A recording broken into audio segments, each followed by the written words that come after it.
contest. It was an embarrassment. And as I say, youngsters, no blame whatsoever. It's on the manager and on the senior players. Team selection, performance, Koulibaly, I mean, poor. I could go through the whole team. Yeah. Man City, even with their changes, seamless. Didn't even have to bother with Mr. Haaland or Kevin De Bruyne or Ilkay Gundogan. Didn't have to bother with them.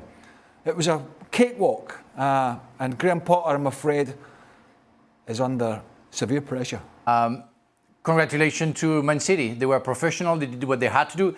I just wanted to remind you, Thursday night, when we did the show, we talked about the fact that, because some pundits were saying that Chelsea played well the first half, where Craig and I were saying that it was mostly because Manchester City didn't have the right tactic, didn't play well, that allowed Chelsea to do better than usually. But today they didn't exist. Yeah, you have some injuries. Yes, you have some young players, but you have some experienced players who weren't there today and didn't do what they had to do. Yeah, again, it's a question of pride. It's a question of how you want to serve the club. If you want to let go or if you want to fight for it. And today we saw nothing.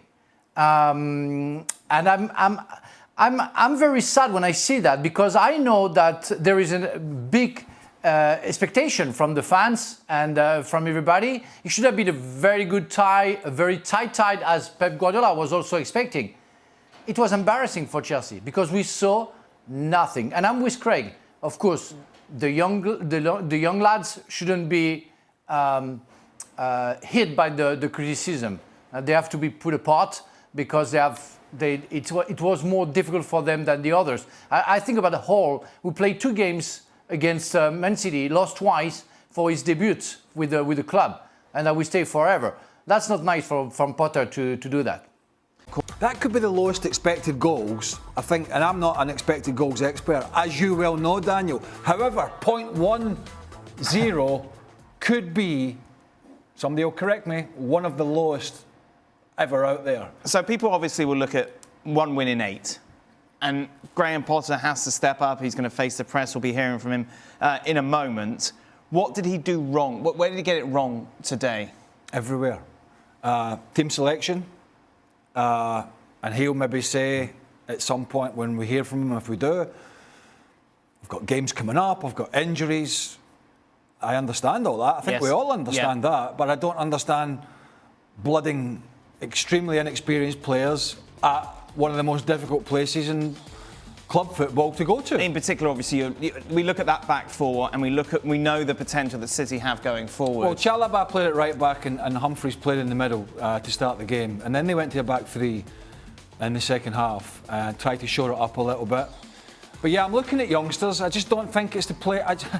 I think there's a time and a place for youngsters to get experience unless you have absolutely nobody else. Right. Nobody else. Then fine. But they did have options. So I thought his team selection was poor. I thought trying to play Ziyech and Mount as tight behind Havertz, leaving the midfield 3 behind, I didn't think was great. So yeah, I think they got everything. Look, I'm not saying if we'd have did it any differently, they wouldn't have been outplayed. But I thought they went into this game with both their hands tied behind their back, the way he selected his team. They're 10 points off Manchester United. They're closer to the relegation zone than they are the top of the table. Graham Potter, of course, came in to quite a lot of fanfare from people who know him, who saw what he did at Brighton, Frank, and fair enough. Yet you look at the decision-making in particular today, and yes, you could just say it's the FA Cup, and yes, he's got Fulham on Wednesday, but you knew putting in that sort of back line was going to expose your team the way in which it evidently did. That is a schoolboy error, isn't it, from a manager who should know better? I think it is. It's the first time that I'm not supporting him. Every time, I try to find excuses to explain, why it was difficult for him, that we had to give him some time. But today, as Craig mentioned, it's the game of your season, because it's maybe the only silverware you can get. And you need to get warrior on the field. No, you don't need talent, because talent doesn't work at Chelsea right now. So you need some people who want to make sure the club's going to survive, going to get something out of it. And you put Humphrey and all, we are very young and experienced, against Man City. I mean, actually, maybe he just thinks Lewis Hall's a better option than Cucurella, who's been pretty poor. I have to be honest. But I didn't get the. I just didn't get his team selection. I just don't. I think he's a good manager. Yes. I just don't. I actually don't know what to think at the moment with this club. And so, how can a manager who's done so well in the past come up so short in these sort of games? Because I think he's gone in. He doesn't know his squad. He doesn't know what's going to be the best thing that works for him. He wants to play Reece James. Obviously, he's one of the best in the business. He's injured. Chilwell's out. He probably thinks he's got to worry about Thiago. His best player, 38. Thiago Silva. So he's searching. He's another one who is searching. And look, again, he's lumbered with the likes of Aubameyang. City were happy to sell Chelsea, Raheem Sterling. Let's be honest about it. Kai Havertz is a liability. Can't get you goals. Doesn't really work that hard. Yep. Werner's already gone back to Germany. Pulisic's got injuries. Pulisic can't last 90 minutes. He gets kicked every game. He goes off.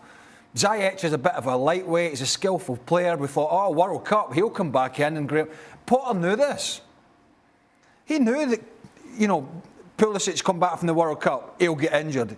He knew Ziyech would come back and there would be flashes, and he's a lightweight. So he's got all these problems to deal with.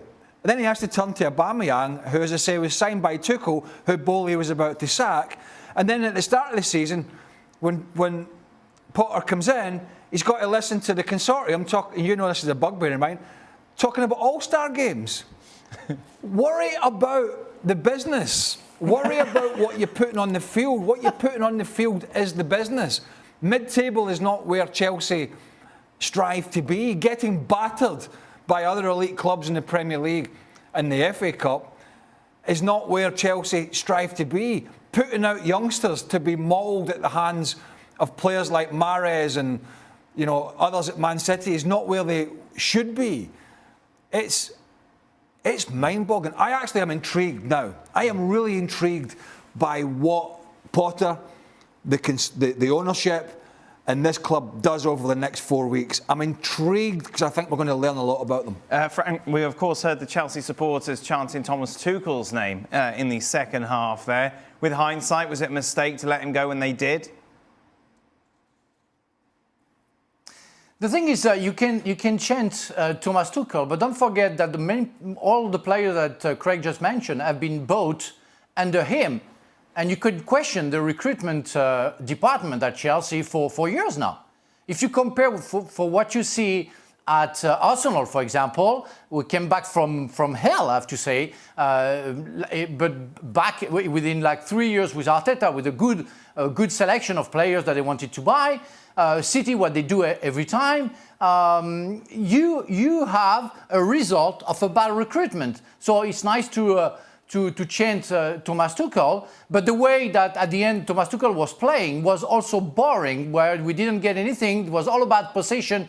But it's like Graham Potter. It's why he's being criticized. It didn't change. Maybe he couldn't, but it didn't change anything. Today, the first half, we saw Kepa getting the ball for the 6 yards kick and trying to play in the 16-yard box like you want to get the possession of the ball. You know that at some point it's going to go bad and you're going to lose the ball, and you are in front of your TV, you say, what the hell is going on right now? What they are trying to do against Manchester City? You don't know City at all? You're not scared of them? What's wrong with you? I swear, give me the team. I will choose warriors. I'm not going to choose talent because talent is on top of the spirit that you have to have. But it's not talent first and play well first and then maybe run and maybe get the spirit. No, it doesn't work. Football never worked like that. Italians were experts of that, where they try to defend well first before getting the talent on top of it.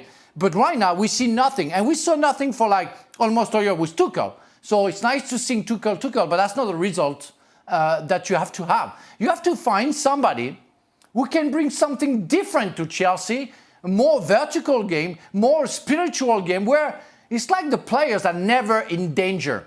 And when a player is not in danger because of the competition, because of the pressure that the fans or the club can make on them, they feel easy.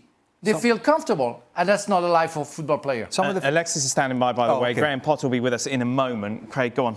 Some of the football under Tuchel was pretty turgid, and I think people forget he was sacked because they were getting bad results. I mean, look, there's no easy answer here. They'll be looking out Avram Grant's phone number at this rate, honestly, to come back in. That's sort of where we're heading. But the season's done. Well, that's Out the FA Cup, Champions League, okay, but that's a stretch and a half. League, obviously. yeah. I mean, you're now looking about picking these players off the floor, picking this manager and his staff off the floor, and seeing. I agree with Frank. I only want people in my team who are going to roll their sleeves up now. I don't care really what I don't care what it looks like. I just care. I care about getting the result. I don't care if I'm the manager. I don't care if I have to be launching the ball long a la Wimbledon 1980 style, if that means getting a few results. That's kind of where they are. Now, that's not what they'll do, but that's the kind of position that they're in. And how do you rally this? I never envisaged for one moment. I never thought it was going to be easy, and it's not. And I don't know how it's going to end for the club and for the manager. I never thought it was going to be an easy transition, but I never, ever thought it was going to be this difficult, this bad. Yeah. And I thought, but obviously, Potter will say, "Look, I've had a look at the injuries, and he's got a whole page of injuries there. The World Cup disrupted any sort of prep. He'll say, and I came in after the transfer window when these players were already in. And I had 6 weeks without these players. And that's true, but then we do criticise other managers by saying, well, this is what you have to work with, so work with it. So in that sense, there can be no parachute for him, in a sense, because personally, I haven't given that parachute to other managers. I've said, well, we'll figure it out. Yeah. You know, I'm not suggesting take this group and be challenging for the league, but I'm sort of figure out how to be a lot better than what you are. That's the first port of call. It's not sprinkle some magic dust on it and all of a sudden they are Man City. No. But they're more sort of Wolves at the moment than they are Man City. And that's what I'm saying. You need to be better with what you've got than what you are. I think the thing is as well, from a Chelsea perspective, you look at this like, where is the Potter DNA on this team? What improvements has he made? What is he trying to achieve? And it's difficult to see any of that. Well, there's a bit like when Ranić went into Man United, albeit it was a short-term appointment. But he had this talking about high pressing and high intensity. And we used to sit here and say, what are we seeing? We're not seeing anything different. And that was because either one, he really didn't have a clue, but I suspect two, the players were not listening to Ralph Ranić. And doesn't it feel kind of similar here? Yeah. That there is no Potter's Brighton, the way they played sort of DNA, and it kind of senses that, sounds to me a little bit, similarities are there that the players are kind of not really listening to what he wants. And if they are, they're certainly not carrying out the orders. We're still waiting. Alexis standing by for Potter. Can I just have a word on Manchester City? Because obviously it takes two to tango in this kind of dynamic. They played some beautiful football today for what was pretty much their second team. It pretty much was. And Alvarez gets some game time. Young Cole Palmer get game time again. Frank, what's the first thing that he has to address between now and the Fulham game? Well, wow. Maybe make a selection of the players that is sure doesn't bring anything to him or won't bring anything to him, and get only the people that he knows that he can go to something different and change the mentality of the dressing room. Maybe that's what it is. He will have to maybe sacrifice some players to show that he's the guy in the dressing room. Look, Mr. Ten Hag. He went for the top of the top. And stood up for his decision. So it's maybe how you get the respect of the others.